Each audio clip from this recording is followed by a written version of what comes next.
안녕하세요 여러분. 건강을 지키는 작은 습관. 오늘은 폐경 이후 뼈 건강, 그리고 골다공증의 경고 신호에 대해 이야기해 보겠습니다. 여성의 뼈는 35세 전후부터 서서히 약해지기 시작합니다. 이때는 눈에 보이지 않기 때문에 나는 아직 젊은데 괜찮겠지 하고 지나가기 쉽지만, 이 시기부터 이미 뼈 손실이 조용히 시작되고 있다는 사실 알고 계셨나요? 특히 폐경 이후 5에서 10년 동안 뼈가 약해지는 속도는 훨씬 더 빨라집니다. 여성 호르몬인 에스트로겐이 급격히 줄어들면서 뼈를 만드는 세포의 활동은 줄고, 뼈를 파괴하는 세포의 활동은 오히려 활발해지기 때문이죠. 이 시기를 그냥 지나치면 척추 압박골절, 손목골절, 고관절 골절이 아주 작은 충격에도 생길 수 있습니다. 특히 폐경 이후 여성분들은 첫 골절이 손목에서 시작되는 경우가 많습니다. 문에 손을 짚다가 가벼운 낙상에서, 심지어 집안일 하다가도 손목이 뚝 부러지는 일이 생기죠. 하지만 여기서 중요한 점. 손목 골절은 단순한 사고가 아니라 골다공증의 첫 신호일 수 있습니다. 실제로 연구에 따르면 손목 골절을 한 여성은 이후 척추나 고관절 골절 위험이 최대 2배 이상 증가합니다. 즉, 손목이 부러졌다는 건 이미 뼈의 전체적인 강도가 약해졌다는 뜻이에요. 세란병원 정형외과 홍경호 상지센터장은 이렇게 말했습니다. 손목 골절은 단순히 국소적인 외상이 아니라 전신적인 골밀도 저하를 반영하는 경우가 많습니다. 특히 50세 이상 여성에서 손목 골절이 발생했다면 반드시 골밀도 검사를 받아야 한다. 여기서 포인트는 손목 골절을 그냥 넘어지다 다쳤다로 끝내지 말고 꼭 골다공증 검사와 치료로 이어가야 한다는 겁니다. 그럼 어떻게 하면 뼈를 지킬 수 있을까요? 지금부터는 생활 속 실천법, 즉 운동과 식습관 관리에 대해 자세히 알려드릴게요. 첫째, 근력 운동으로 넘어지지 않는 몸 만들기입니다. 골다공증으로 생기는 골절은 대부분 낙상 때문입니다. 나이가 들면 균형 감각이 떨어지고 근육이 약해지면서 조금만 발이 걸려도 중심을 잃고 넘어지기 쉽습니다. 따라서 근육과 균형 감각을 동시에 키우는 운동이 필수예요. 허벅지와 엉덩이 근육 강화 운동. 의자에 앉았다 일어나는 동작을 하루 10회씩 3세트 해보세요. 처음엔 천천히, 익숙해지면 팔을 사용하지 않고 일어나면 더 효과적입니다. 이 동작은 고관절과 허벅지를 강화해 낙상을 예방해줍니다. 종아리 들기 운동.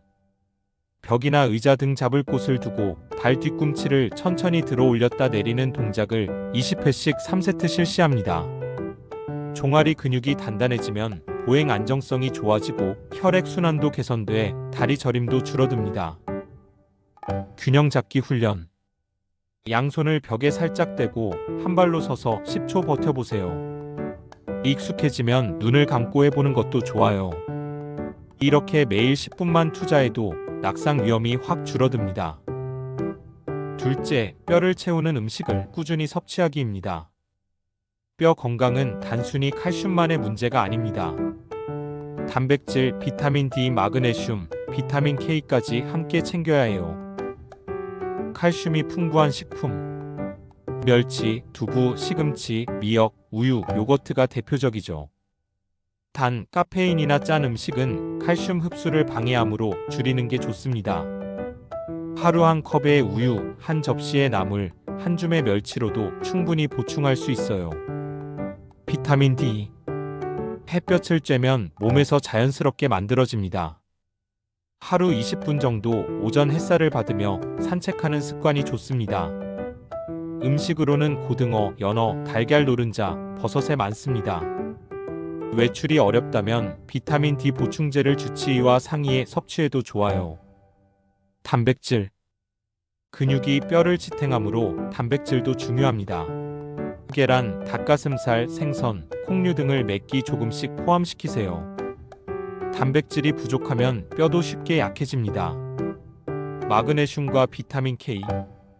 마그네슘은 뼈 속 칼슘을 안정화시키는 역할을 합니다. 아몬드, 바나나, 시금치, 현미에 풍부하죠.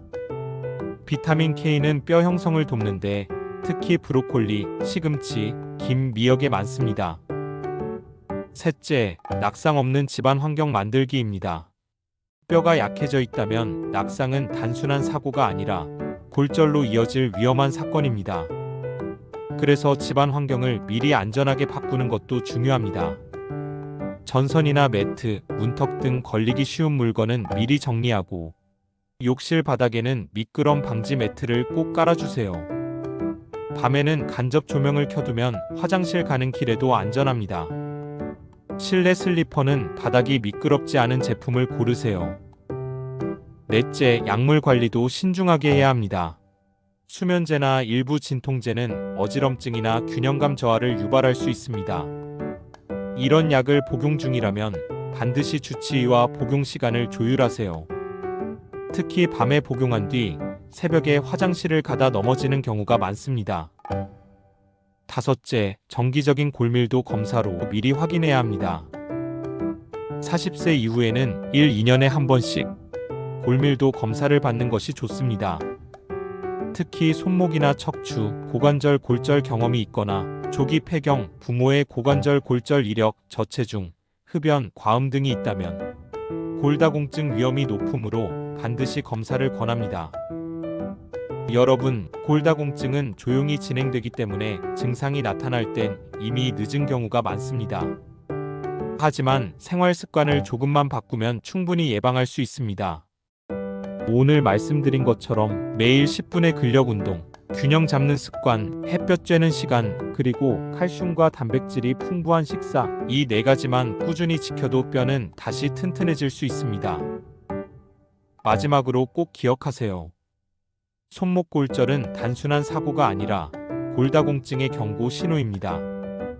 한 번의 손목 골절 이후 척추나 고관절 골절로 이어질 수 있기 때문입니다. 그러니 혹시 손목 골절 경험이 있으시다면 지금 바로 병원에서 골밀도 검사를 받아보세요. 여러분의 뼈는 여러분이 지켜야 할 평생 자산입니다. 오늘부터 뼈 건강을 위한 한 걸음을 시작해보세요. 오늘 영상이 도움이 되셨다면 좋아요와 구독 부탁드리겠습니다. 감사합니다.